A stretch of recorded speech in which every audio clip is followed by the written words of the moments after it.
Welcome to Chandru maths. இன்றைக்கி computer PYQ செஷனில் RRB NTPC PYQ part 8 video தான் பார்க்க போகிறோம். ஸோ இதுக்கான A to Z வீடியோஸ் நம்ம கோர்ஸில் பேசிக்லேருந்து டீச் பண்ணி அப்லோட் பண்ணியிருக்கோம். கண்டிப்பாக இது உங்களுக்கு ரொம்ப யூஸ்ஃபுல்லாக இருக்கும், யூட்டிலைஸ் பண்ணிக்கோங்க. ஸோ இன்றைக்கி கிளாஸில் நம்ம பார்க்க போகிற first question, which feature allows you to create a multi-level number list in MS Word 2019. So multi-level number list create பண்ணுறதுக்கு எந்த ஃபீச்சர் அலோவ் பண்ணுதுன்னு கேட்குறாங்க.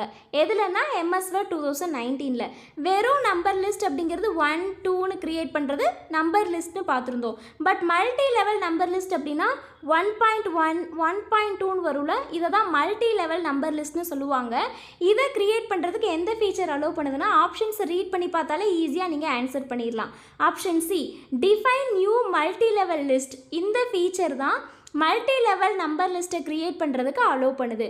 ஸோ பொதுவாக இது எந்த இடத்துல யூஸ் பண்ணுவோன்னா, நம்ம டைட்டிலுக்கு வந்து 1ன்னு சொல்லிட்டு டைட்டில்னு கொடுப்போம். இதே சப்டைட்டில் கொடுக்கும்போது 1.1ல் சப்டைட்டில் கொடுப்போம், சரிங்களா? இதே வந்து இதோட டீட்டெயில் கொடுக்கும்போது 1.2 டீட்டெயில்னு கொடுப்போம். இந்த மாதிரி பர்பஸ்க்கு மல்டி லெவல் நம்பர் லிஸ்ட்டை யூஸ் பண்ணுவோம். மேக்ஸ்லலாம் பார்த்திங்கன்னா ஒரு சாப்டருக்கு வந்து ஃபஸ்ட் நம்பர் லிஸ்ட் கொடுப்பாங்க. அதுக்கான எக்ஸாம்பிள் சம்ஸ்லாம் வரும்போது 1.1 1.2ன்னு சொல்லிட்டு மல்டி லெவல் நம்பர் லிஸ்ட்டை தான் யூஸ் பண்ணுவாங்க. இது நம்மளே பார்த்துருப்போம், மேக்ஸ் புக்கெலாம் ஓப்பன் பண்ணி பார்த்தா தெரியும். இந்த மாதிரி மல்டி லெவல் நம்பர் லிஸ்ட் தான் கொடுத்துருப்பாங்க. ஸோ அப்போ இந்த மாதிரி மல்டி லெவல் நம்பர் லிஸ்ட்டை க்ரியேட் பண்ணுறதுக்கு define new multi level list அப்படிங்கிற ஃபீச்சர் தான் அலோவ் பண்ணுது, சரிங்களா? இந்த கொஷினுக்கான ஆன்சர் வந்து ஆப்ஷன் சி. ஆப்ஷன் ஏல இன்க்ரீஸ் இன்டென்ட் பட்டன்னு கொடுத்துருக்காங்களே. ஸோ இன்டென்ட் அப்படின்னா நகர்த்துறதுன்னு அர்த்தம். அப்போது நம்ம டைப் பண்ணியிருக்க டெக்ஸ்ட்டை ரைட் சைடில் இன்டென்ட் பண்ணுறதுக்கும் லெஃப்ட் சைடில் இன்டென்ட் பண்ணுறதுக்கும் இன்க்ரீஸ் இன்டென்ட் பட்டன் வந்து யூஸ் ஆகுது, புரிஞ்சதுங்களா? அடுத்த ஆப்ஷன் பியில் ஃபார்மேட் பெயிண்டர்னு கொடுத்துருக்காங்க. இந்த ஆப்ஷன் எதுக்கு யூஸ் ஆகுது? இப்போது ஒரு ஸ்லைடில் நம்ம நிறைய டைப் பண்ணியிருக்கோன்னு வச்சுக்கோங்களேன், அதுக்கு நம்ம போல்ட் பண்ணியிருப்போம், ஃபாண்ட்டோட ஸ்டைல் சேஞ்ச் பண்ணியிருப்போம், ஃபாண்ட்டுக்கு வந்து கலர் கொடுத்துருப்போம், இந்த மாதிரி நிறைய ஃபார்மேட்டிங் பண்ணியிருப்போம். நம்ம என்ன ஃபார்மேட்லாம் பண்ணியிருக்கோமோ அந்த ஃபார்மேட்டிங்கை மட்டும் காப்பி பேஸ்ட் பண்ணுறதுக்கு தான் ஃபார்மேட் பெயிண்டர் அப்படிங்கிற ஆப்ஷன் யூஸ் ஆகுதுன்னு பார்த்துருந்தோம், சரிங்களா? ஆப்ஷன் டியில் சேஞ்ச் ஸ்டைல்ஸ் ஆப்ஷன் கொடுத்துருக்காங்க. இதன் மூலமாக ஃபாண்ட் ஸ்டைலை நம்மளால் சேஞ்ச் பண்ணிக்க முடியும், புரிஞ்சதுங்களா? அப்போ இந்த கொஷினில் நமக்கு மல்டி லெவல் நம்பர் லிஸ்ட்டை க்ரியேட் பண்ணுறதுக்கு எந்த ஃபீச்சர் அலோவ் பண்ணுதுன்னு கேட்டனால define new multi level list அப்படிங்கிறதா கரெக்டான ஆன்சர், நோட் பண்ணிக்கோங்க. அடுத்த second question, which action best describes the effect of applying bullets or numbering to a selection of text in MS Word. So MS Wordல selection of textக்கு bullets or numbering apply பண்ணக்கூடிய எஃபெக்டை எந்த action பெஸ்ட்டாக describe பண்ணுதுன்னு கேட்குறாங்க. இப்போது இந்த கொஷினுக்கான answer நம்ம type பண்ணியிருக்கோம். இது ABCDன்னு கொடுக்காம வெறும் ஆன்சர் மட்டும் நம்ம அப்படியே கொடுத்தா இது பார்க்க அவ்வளோ பெட்டர் ஆர்கனைசேஷனோட இருக்காது.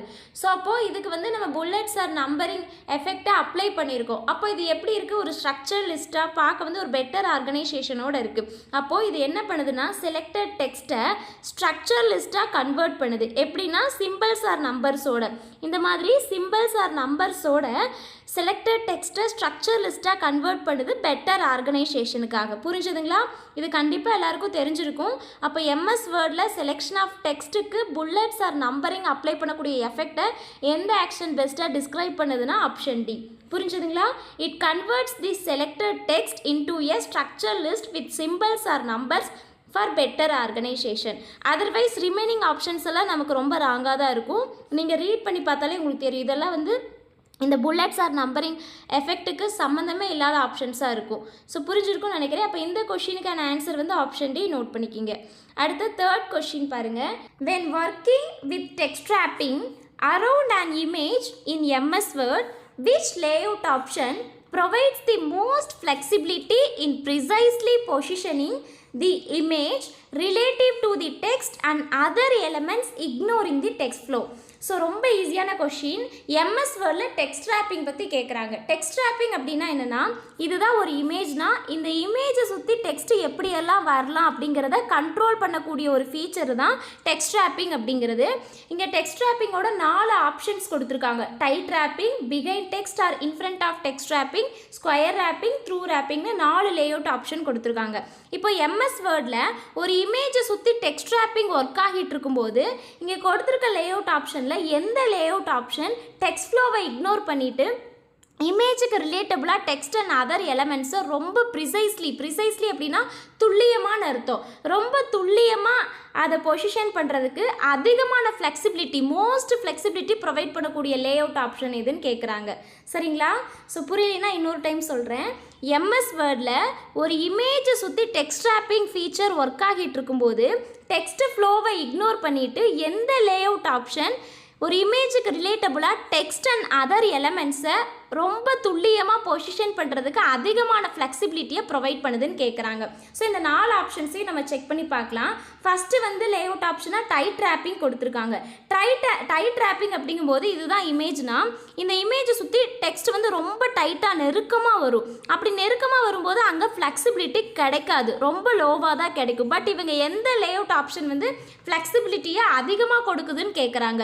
ஸோ அப்போ டைட்டாக வந்து வரும்போது ஒரு இமேஜுக்கு டெக்ஸ்ட் ரேப்பிங் வந்து ரொம்ப டைட்டாக நெருக்கமாக வரும்போது ஃப்ளெக்சிபிலிட்டி அங்கே அதிகமாக கிடைக்காது, ரொம்ப லோவாக தான் கிடைக்கும். அப்போ இது வந்து ராங் ஆப்ஷன். ஆப்ஷன் பியில் behind text or in front of டெக்ஸ்ட்னு கொடுத்துருக்காங்கல்ல, இதுதான் இமேஜ் அப்படின்னா இந்த இமேஜுக்கு பின்னாடி டெக்ஸ்ட் இருக்கிறது பிஹைண்ட் டெக்ஸ்ட். ஸோ அப்போ இந்த பிஹைண்ட் டெக்ஸ்ட் ரேப்பிங்கில் ரொம்ப ஃப்ளெக்சிபிலிட்டி அதிகமாக கிடைக்கும். இன்ஃப்ரண்ட் ஆஃப் டெக்ஸ்ட் அப்படின்னா நமக்கு இமேஜுக்கு மேலே தான் டெக்ஸ்ட் இருக்கும். அப்போது இந்த behind text or in front of text இந்த 2 டைப் ஆஃப் ரேப்பிங்லேயுமே ஃப்ளெக்சிபிலிட்டி அதிகமாக கிடைக்கும். அப்போ இதுதான் கரெக்டான ஆன்சர். ஸோ ஸ்கொயர் ரேப்பிங் அப்படிங்கும்போது இதுதான் இமேஜ் அப்படின்னா இமேஜை சுற்றி ஸ்கொயர் ஃபார்மில் டெக்ஸ்ட் வந்து இந்த மாதிரி ரேப்பிங் ஆகும். ஸோ அந்த மாதிரி டெக்ஸ்ட் வரும்போது ஃப்ளெக்சிபிலிட்டி அதிகமாக கிடைக்காது, ரொம்ப லோவாக தான் கிடைக்கும். த்ரூ அப்படின்னா இமேஜ் மேலேயே டெக்ஸ்ட் வந்து ரேப்பிங் ஆகும், டெக்ஸ்ட் ஃப்ளோ இங்கே நடக்கும். அப்படிங்கிறதுனால இதுலேயே வந்து ரொம்ப ஃப்ளெக்சிபிலிட்டியெலாம் கிடைக்காது, ஒரு அளவுக்கு தான் கிடைக்கும். பட் இவங்க மோஸ்ட் ஃப்ளெக்சிபிலிட்டி ஆப்ஷனை ப்ரொவைட் பண்ணக்கூடியது எதுன்னு தான் கேட்குறாங்க. எதுனா behind text or in front of text. புரிஞ்சிருக்கும்னு நினைக்கிறேன். டைட் ரேப்பிங்கில் நமக்கு பார்த்தாலே தெரியுது டெக்ஸ்ட் ரொம்ப டைட்டாக வரும்போது அங்கே ஃப்ளெக்சிபிலிட்டியே கிடைக்காது. ஸ்கொயர் ரேப்பிங்லேயும் வந்து இமேஜ் சுற்றி ஸ்கொயர் ஃபார்மேட்டில் டெக்ஸ்ட் வந்து வரும், அப்போவும் ஃப்ளெக்சிபிலிட்டி கிடைக்காது. த்ரூலையும் பார்த்திங்கன்னா இமேஜுக்கு டிரான்ஸ்பரண்ட்டாக டெக்ஸ்ட் ஃப்ளோ ஆகும், அப்பயும் நமக்கு ஃப்ளெக்சிபிலிட்டி கிடைக்காது. பட் இவங்க இங்கே ஒன்று கொடுத்துருக்காங்க, இக்னோரிங் தி டெக்ஸ்ட் ஃப்ளோ அப்படிங்கிற ஒரு பாயிண்ட் கொடுத்துருக்காங்க. இந்த behind text or in front of டெக்ஸ்ட்டில் இமேஜுக்கும் டெக்ஸ்ட்டுக்கும் ரிலேட்டே ஆகாது. இது டெக்ஸ்ட் ஃப்ளோவை இக்னோர் பண்ணிவிட்டு டெக்ஸ்ட்டையும் மற்ற எலமெண்ட்ஸையும் இமேஜுக்கு ரிலேட்டபுளாக இருக்கக்கூடிய டெக்ஸ்ட்டையும் மற்ற எலமெண்ட்ஸையும் கரெக்டாக பொசிஷன் பண்ணுறதுக்கு ரொம்ப ஃப்ளெக்சிபிலிட்டியை இந்த லே அவுட் ஆப்ஷன் தான் ப்ரொவைட் பண்ணுது. அப்போ ஒரு படத்துக்கு பின்னாடி டெக்ஸ்ட் இருந்தாலும் படத்துக்கு மேலே டெக்ஸ்ட் இருந்தாலும் அந்த இமேஜை நம்ம ஃப்ரீயாக மூவ் பண்ணிக்க முடியும். சரிங்களா? அப்போ டெக்ஸ்ட் ஃப்ளோவை இக்னோர் பண்ணிவிட்டு இமேஜுக்கு ரிலேட்டபுளாக டெக்ஸ்ட்டையும் மற்ற எலமெண்ட்ஸையும் ப்ரிசைஸ்லி பொசிஷன் பண்ணுறதுக்கு மோஸ்ட் ஃப்ளெக்சிபிலிட்டி ஆப்ஷனை ப்ரொவைட் பண்ணக்கூடியது option B, behind text or in front of text. புரிஞ்சதுங்களா? அடுத்த 4th கொஸ்டின் பாருங்க. When utilizing the paste special function in MS Word to insert content copied from a spreadsheet, which of the following paste options would preserve the original formula calculations while displaying the calculated values in the Word document? So இந்த கொஸ்டினில் என்ன கேட்குறாங்கன்னா, இப்போ spreadsheet அப்படிங்கிறது ஒன்றும் இல்லை, எக்ஸலில் தான் சொல்கிறாங்க. எக்ஸலில் தான் ஸ்ப்ரெட்ஷீட்னு சொல்லுவாங்க. அப்போது எக்ஸல் ஸ்ப்ரெட்ஷீட்லேருந்து ஒரு கண்டென்ட்டை காப்பி பண்ணுறோம். காப்பி பண்ண கண்டென்ட்டை வேர்டில் இன்சர்ட் பண்ணுறதுக்கு பேஸ்ட் ஸ்பெஷல் அப்படிங்கிற ஃபங்க்ஷனை யூஸ் பண்ணுறோம். ஸோ அப்படி யூஸ் பண்ணும்போது எந்த ஃபாலோவிங் பேஸ்ட் ஆப்ஷன்ஸ், கீழே நமக்கு 4 ஆப்ஷன்ஸ் கொடுத்துருக்காங்க. இதில் எந்த பேஸ்ட் ஆப்ஷன்ஸ் வேர்ட் டாக்குமெண்ட்டில் கால்குலேட்டட் வேல்யூஸை டிஸ்பிளே பண்ணும்போது அதோட ஒரிஜினல் ஃபார்முலா கால்குலேஷன்ஸை ப்ரிசர்வ் பண்ணுதுன்னு கேட்குறாங்க. ப்ரிசர்வ் அப்படின்னா பாதுகாக்கிறது. சில ஃபார்முலா கால்குலேஷன்ஸில் சேஞ்ச் ஆகி நமக்கு ரொம்ப ராங்கான வேல்யூஸில் கொடுக்கும் ரிசல்ட்டாக. அப்போது அதோட ஒரிஜினல் ஃபார்முலா கால்குலேஷன்ஸை எல்லாம் சேஞ்ச் பண்ணாமல் ப்ரிசர்வ் பண்ணுறதுக்கு எந்த பேஸ்ட் ஆப்ஷன் யூஸ் ஆகுதுன்னு கேட்குறாங்க. கொஸ்டின் புரிஞ்சதுங்களா? இப்போ எக்ஸல்லேருந்து ஒரு கண்டென்ட்டை காப்பி பண்ணி அதை வேர்டில் நம்ம இன்சர்ட் பண்ணுறதுக்கு பேஸ்ட் ஸ்பெஷல் அப்படிங்கிற ஃபங்க்ஷனை யூஸ் பண்ணுறோம். அப்படி பண்ணும்போது எந்த ஃபாலோவிங் பேஸ்ட் ஆப்ஷன் வேர்ட் டாக்குமெண்ட்டில் கால்குலேட்டட் வேல்யூஸை டிஸ்பிளே பண்ணும்போது ஒரிஜினல் ஃபார்முலா கால்குலேஷன்ஸை ப்ரிசர்வ் பண்ணுறதுக்கு யூஸ் ஆகுதுன்னு கேட்குறாங்க. ஸோ ஆப்ஷன்ஸை ரீட் பண்ணி பாருங்கள். First MS Excel work sheet ஆப்ஜெக்ட்னு கொடுத்துருக்காங்க, அடுத்து ஹெச்டிஎம்எல் ஃபார்மேட்னு கொடுத்துருக்காங்க, அடுத்து அன்ஃபார்மேட்டட் டெக்ஸ்ட்னு கொடுத்துருக்காங்க, அடுத்து பிக்சர் என்ஹான்ஸ்டு மெட்டா ஃபைல்னு கொடுத்துருக்காங்க. இதில் ஹெச்டிஎம்எல் ஃபார்மேட், அன்ஃபார்மேட்டட் டெக்ஸ்ட், பிக்சர் இதெல்லாம் ரிலேட்டே ஆகாமல் இருக்குது.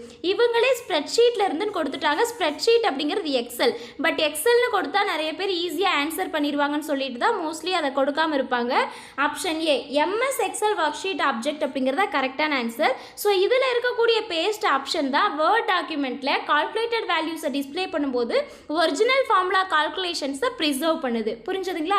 அப்போ ஆப்ஷன் ஏ தான் கரெக்டான ஆன்சர். இப்போ எக்ஸலில் நம்ம காப்பி பண்ணிவிட்டு அந்த கண்டென்ட்டை இன்சர்ட் பண்ணுறதுக்கு எம்எஸ் வேர்டில் பேஸ்ட் ஸ்பெஷல் ஃபங்க்ஷனை யூஸ் பண்ணும்போது இந்த MS Excel work sheet object இந்த பேஸ்ட் ஆப்ஷன் தான் வேர்ட் டாக்குமெண்ட்டில் கால்குலேட்டட் வேல்யூஸை டிஸ்பிளே பண்ணும்போது அதோட ஒரிஜினல் ஃபார்முலா கால்குலேஷன்ஸை அப்படியே ப்ரிசர்வ் பண்ணுது. புரிஞ்சுதுங்களா? அடுத்து 5th கொஸ்டின் பாருங்க. When applying a watermark to an MS Word document, which of the following settings offers the least control over its precise placement and size on each page? So இந்த கொஸ்டினில் என்ன கேட்குறாங்க, இப்போ MS word டாக்குமெண்ட்டில் ஒரு water mark apply பண்ணும்போது ஒவ்வொரு பேஜ்லேயுமே அதோட சைஸ் அண்ட் அதோட பிளேஸ்மெண்ட்டை ப்ரிசைஸ் பண்ணுறதுக்கு லீஸ்ட் கண்ட்ரோல் ஓவரை எந்த செட்டிங்ஸ் ஆஃபர் பண்ணுதுன்னு கேட்குறாங்க. அதாவது இதை அதிகமாக நம்ம அட்ஜஸ்ட் பண்ணவோ அதோட சைஸை சேஞ்ச் பண்ணவோ இந்த பிளேஸில் வைக்கணும் அப்படிங்கிறத மூவ் பண்ணவோ முடியாது. அதோட கண்ட்ரோல் ஓவர் வந்து ரொம்பவே கம்மியாக தான் இருக்கும். ஸோ அந்த மாதிரி லீஸ்ட் கண்ட்ரோல் ஓவரை ஆஃபர் பண்ணக்கூடிய செட்டிங் எது அப்படின்னா predefined watermark template. So ஏன் வந்து இதில் நம்ம கண்ட்ரோல் பண்ண முடியாதுன்னா இதில் முன்னாடியே டிஃபைன் பண்ணியிருப்பாங்க. இந்த வாட்டர் மார்க் வந்து இந்தளவு தான் இருக்கும், இவ்வளோ தான் கிளாரிட்டி இருக்குன்னு முன்னாடியே டிஃபைன் பண்ணனால தான் இதை ப்ரீ டிஃபைன்டுன்னு சொல்கிறாங்க. அப்போ வாட்டர் மார்க் கேலரியில் இருக்கக்கூடிய இந்த ப்ரீ டிஃபைன்டு வாட்டர் மார்க் டெம்ப்ளேட்டை நம்ம யூட்டிலைஸ் பண்ணும்போது நம்ம வந்து அதை ரொம்ப கண்ட்ரோல் ஓவர் பண்ண முடியாது. அப்போது இந்த கொஷினுக்கான ஆன்சர் வந்து ஆப்ஷன் டி தான்.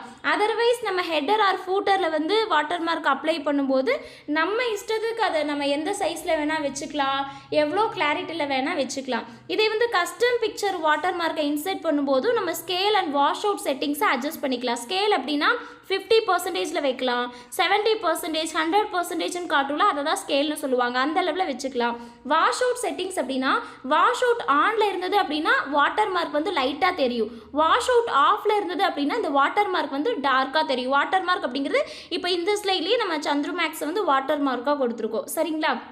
ஸோ அப்போ வாஷ் அவுட் ஆனாக இருந்தது அப்படின்னா இந்த மாதிரி லைட்டாக தெரியும், வாஷ் அவுட் ஆஃபாக இருந்தது அப்படின்னா வாட்டர் மார்க் வந்து டார்க்காக தெரியும். அப்போது கஸ்டம் பிக்சர் வாட்டர் மார்க்கை நம்ம இன்சர்ட் பண்ணாலும் இந்த மாதிரி scale and wash out settings எல்லாம் அட்ஜஸ்ட் பண்ணிக்க முடியும்.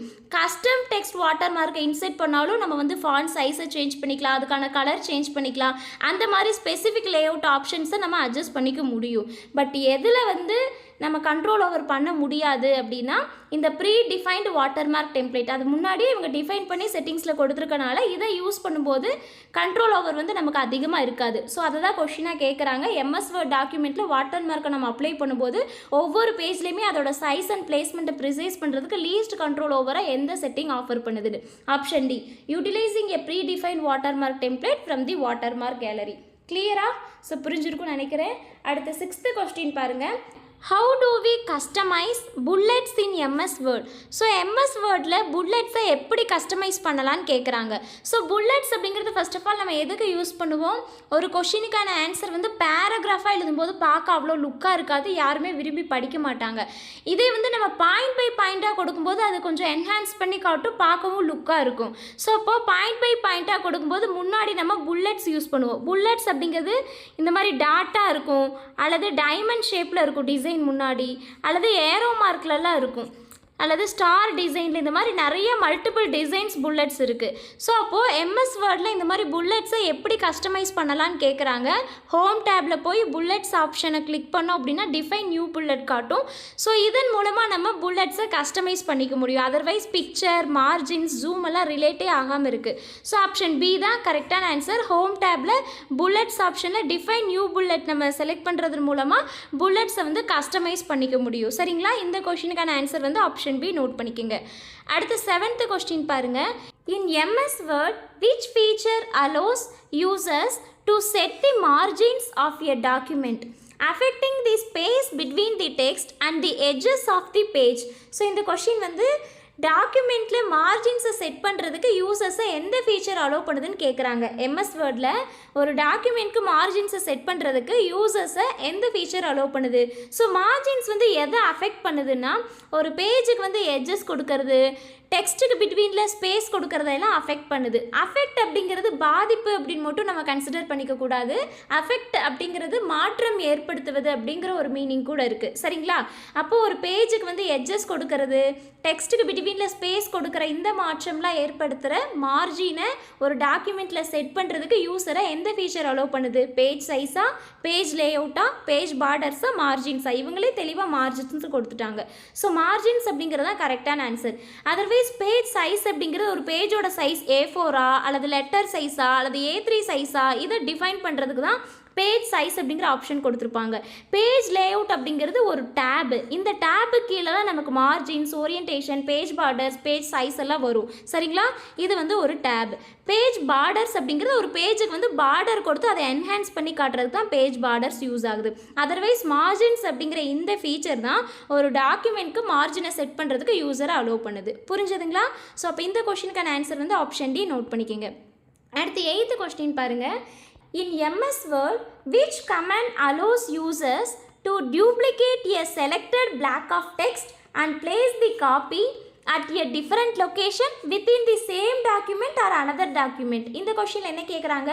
இப்போ MS வேர்டில் எந்த கமெண்ட் ஒரு பிளாக் ஆஃப் டெக்ஸ்ட்டோட டியூப்ளிகேட்டை செலக்ட் பண்ணி அதோட காப்பியை டிஃப்ரெண்ட் லொக்கேஷனில் பிளேஸ் பண்ணுது? அந்த டிஃப்ரெண்ட் லொக்கேஷன் அப்படிங்கிறது சேம் டாக்குமெண்ட்டாக இருக்கலாம் அல்லது இன்னொரு டாக்குமெண்ட்டாக இருக்கலாம், வேறு டாக்குமெண்ட்டாக இருக்கலாம். அப்போது ஒரு பிளாக் ஆஃப் டெக்ஸ்ட்டோட டியூப்ளிகேட்டை செலக்ட் பண்ணி அதோட காப்பியை டிஃப்ரெண்ட் லொக்கேஷனில் சேம் டாக்குமெண்ட்டாக இருக்கலாம் அல்லது அனதர் டாக்குமெண்ட்டாக இருக்கலாம், அதோட காப்பியை பிளேஸ் பண்ணுறதுக்கு யூஸரை எந்த கமெண்ட் அலோவ் பண்ணுதுன்னு கேட்குறாங்க. எந்த கமெண்ட் அப்படின்னா காப்பி பேஸ்ட். இது எல்லாருக்குமே தெரிஞ்சதான். கட் அப்படிங்கிறது டியூப்ளிகேட் இருக்காது. அந்த டெக்ஸ்ட்டை அப்படியே கட் பண்ணி ஒரு இடத்துலேருந்து இன்னொரு இடத்துக்கு மூவ் பண்ணுறதுக்கு தான், ஒரு லொக்கேஷன்லேருந்து இன்னொரு லொக்கேஷனுக்கு அந்த டெக்ஸ்ட்டை மூவ் பண்ணுறது தான் கட் அப்படிங்கிற ஆப்ஷன் யூஸ் ஆகுது. ஸோ ட்ராக் அண்ட் ட்ராப் அப்படிங்கிறது பொதுவாக நம்ம யூஸ் பண்ணுறது கிடையாது. பேஸ்ட் ஸ்பெஷலும் கிடையாது. Option A copy and paste அப்படிங்கிறது தான் கரெக்டான answer. So in MS Word, copy and paste command allows users to duplicate a selected block of text and place the copy at a different location within the same document or another document. Clear? அடுத்து 9th question பாருங்க. In MS Word, when a user wants to move a block of text from one part of a document to another, which of the following sequences of actions should be performed? So இந்த question என்ன கேட்குறாங்க? இப்போ MS வேர்டில் ஒரு user ஒரு black of டெக்ஸ்ட்டை ஒரு டாக்குமெண்ட்டோட ஒரு பார்ட்லேருந்து இன்னொரு பார்ட்க்கு மூவ் பண்ணணும்னு நினைக்கிறாங்க. அப்போது எந்த ஃபாலோவிங் சீக்வன்சஸ் ஆஃப் ஆக்ஷனை பெர்ஃபார்ம் பண்ணணும்னு கேட்குறாங்க. புரிஞ்சதுங்களா? அதாவது ஒரு டாக்குமெண்ட்டில் ஒரு இடத்துல டெக்ஸ்ட் இருக்குது, அந்த டெக்ஸ்ட் வந்து இந்த இடத்துல வேணாம், இந்த டாக்குமெண்ட்டில் ஃபஸ்ட்டு பார்ட்டில் வேணாம், எனக்கு லாஸ்ட் பார்ட்டில் இந்த டெக்ஸ்ட் வேணும். அப்போ ஃபஸ்ட்டு பார்ட்லேருந்து இந்த டெக்ஸ்ட்டை லாஸ்ட் பார்ட்டுக்கு மூவ் பண்ணுறதுக்கு எந்த சீக்வன்சஸ் ஆஃப் ஆக்ஷன்ஸை பெர்ஃபார்ம் பண்ணணும்னு கேட்குறாங்க. எது அப்படின்னா option A cut the text. அந்த டெக்ஸ்ட்டை வந்து கட் பண்ணிடணும். அந்த பார்ட்லேருந்து கட் பண்ணிவிட்டு இன்னொரு பார்ட்டுக்கு அதை பேஸ்ட் பண்ணுறதன் மூலமாக, ஒரு லொக்கேஷன்லேருந்து கட் பண்ணிவிட்டு நமக்கு தேவையான லொக்கேஷனில் அதை பேஸ்ட் பண்ணுறதன் மூலமாக அதை வந்து ஒரு டாக்குமெண்ட்டோட ஒரு பார்ட்லேருந்து இன்னொரு பார்ட்டுக்கு மூவ் பண்ண முடியும். அப்போ ஆப்ஷன் ஏ தான் கரெக்டான ஆன்சர். இவங்க ஒரு இடத்துலேருந்து இன்னொரு இடத்துக்கு மூவ் பண்ணணும்னு மட்டும்தான் கேட்குறாங்க. அதோட டியூப்ளிகேட்டை, அதோட ஒரிஜினல் லொக்கேஷனை ரிமூவ் பண்ணாமல் அதோட டியூப்ளிகேட்டை இன்னொரு இடத்துலையும் கொண்டு போகணும். அப்படின்னா தான் copy the text and paste the text at the desired location அப்படிங்கிறது கரெக்டான ஆன்சராக வந்திருக்கும். பட் இவங்க வந்து அந்த டெக்ஸ்ட்டை இன்னொரு இடத்துக்கு மட்டும் மூவ் பண்ணால் போதும்னு கேட்டனால ஆப்ஷன் ஏ தான் கரெக்டான ஆன்சர். நோட் பண்ணிக்கோங்க. அப்போ இன் MS Word, when a user wants to move a block of text from one part of a document to another, cut the text, then paste the text at the desired location, sequence of action should be performed. புரிஞ்சதுங்களா? அடுத்த 10th question பாருங்க. In MS Word, if you want to duplicate a selected text without removing it from its original location, which set of commands should you use? கண்டிப்பாக நீங்கள் ஈஸியாக answer பண்ணிடுவீங்க. ஏன்னா இப்போ தான் பார்த்தோம் MS வேர்டில் ஒரிஜினல் லொக்கேஷனை ரிமூவ் பண்ணாமல் செலக்டட் டெக்ஸ்ட்டோட டியூப்ளிகேட்டை இன்னொரு இடத்துல நம்ம கொண்டு போகணும்னா எந்த கமெண்ட்ஸை யூஸ் பண்ணணும்னு கேட்குறாங்க. காப்பி பேஸ்ட், இது எல்லாருக்குமே தெரியும். கட் பேஸ்ட் அப்படின்னா ஒரு பார்ட்லேருந்து இன்னொரு இடத்துக்கு மூவ் ஆகும், பட் டியூப்ளிகேட் ஆகாது. செலக்ட் மூவும் கிடையாது, டிலேட் அண்டுவும் கிடையாது. ஆப்ஷன் ஏ காப்பி பேஸ்ட் அப்படிங்கிறதா கரெக்டான ஆன்சர். ஈஸியான கொஸ்டின் தான். அடுத்த 11th கொஸ்டின் பாருங்கள். இன் MS Word 365, which feature allows users to set specific spacing before and after paragraphs to control the vertical space between paragraphs and improve document readability? So இந்த கொஷினில் என்ன கேட்குறாங்க?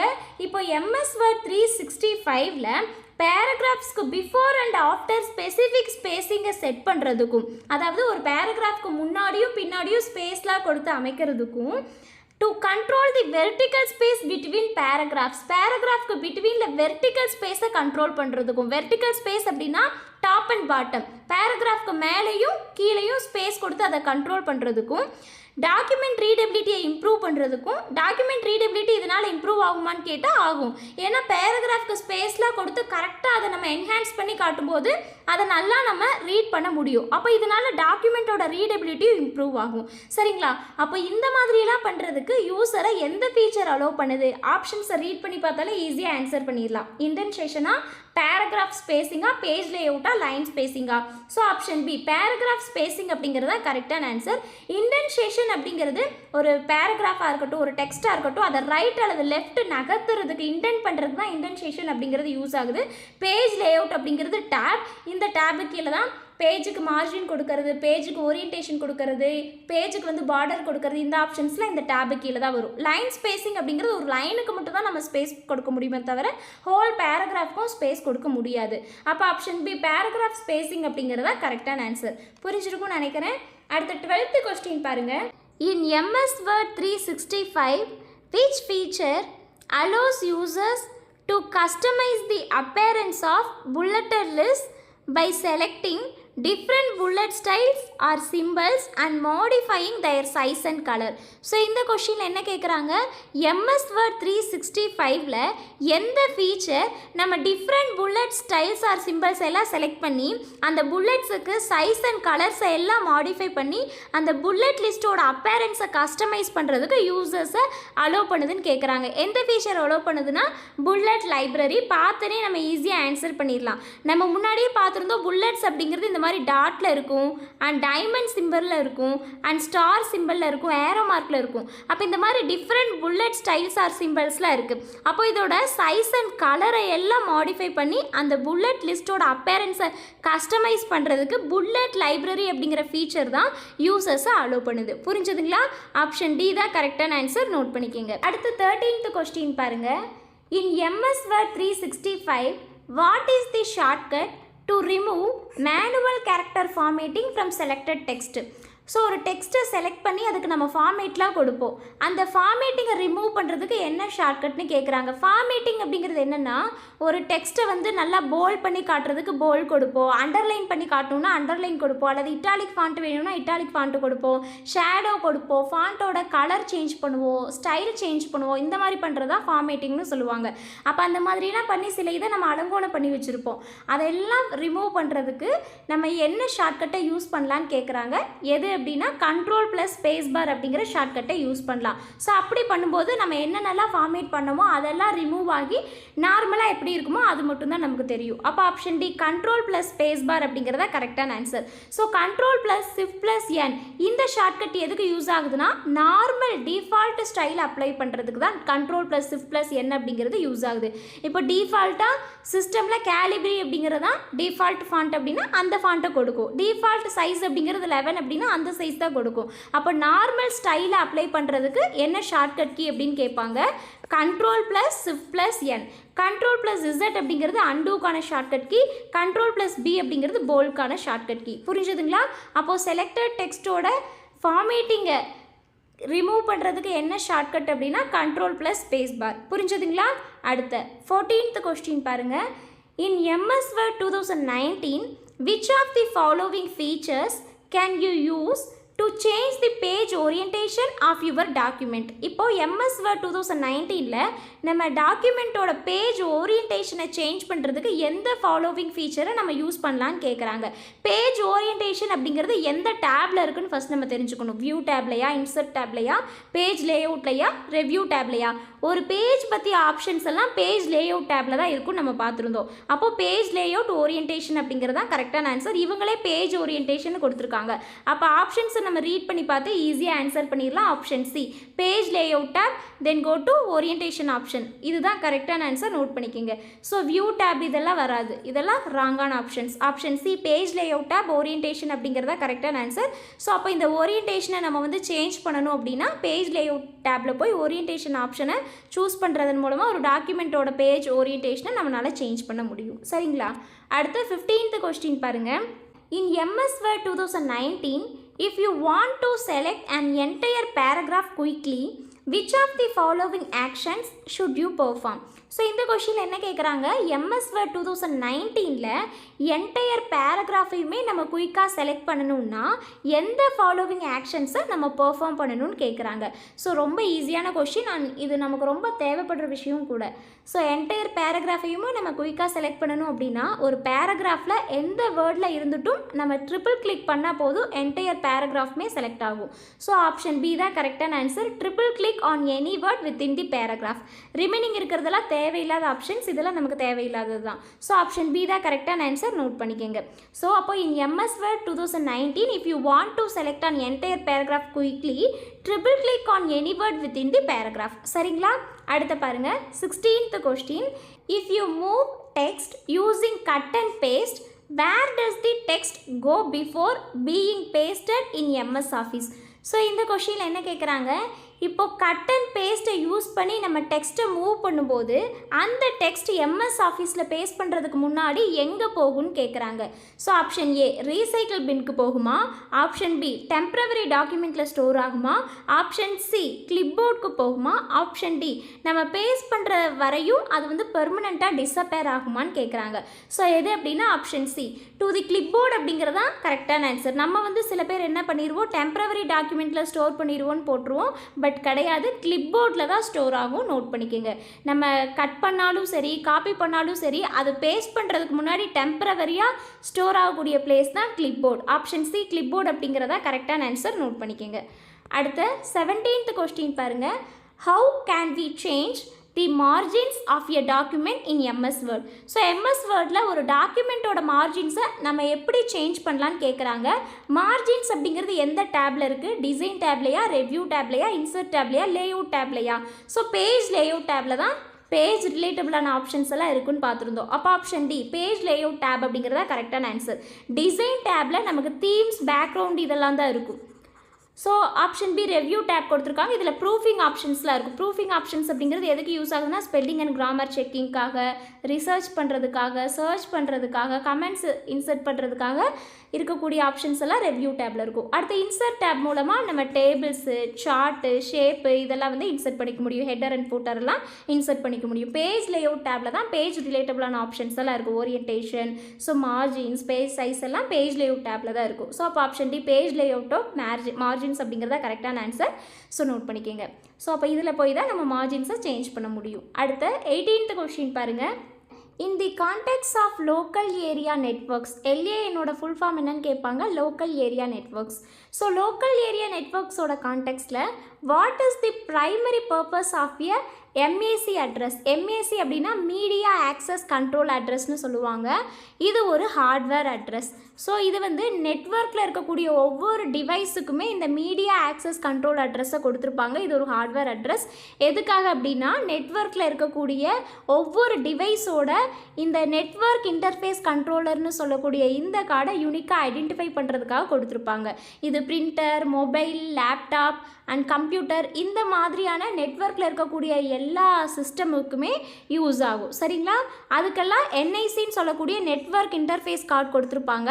இந்த நெட்வொர்க் இன்டர்ஃபேஸ் கார்டை யூனிக்காக ஐடென்டிஃபை பண்ணக்கூடிய ஒரு அட்ரஸ் தான், ஹார்ட்வேர் அட்ரஸ் தான் இந்த MACன்னு சொல்லக்கூடிய மீடியா ஆக்சஸ் கண்ட்ரோல் அட்ரஸ். புரிஞ்சுதுங்களா?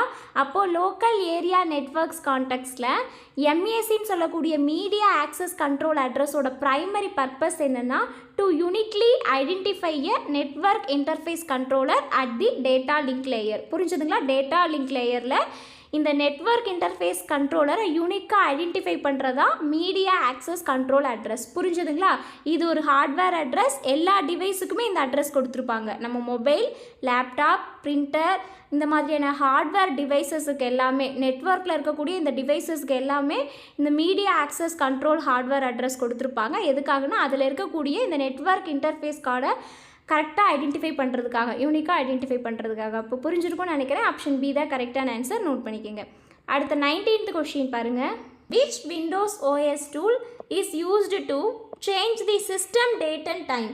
ஸோ எந்த Windows OS tool system date and டைமை சேஞ்ச் பண்ணுறதுக்கு யூஸ் ஆகுதுன்னு கேட்குறாங்க.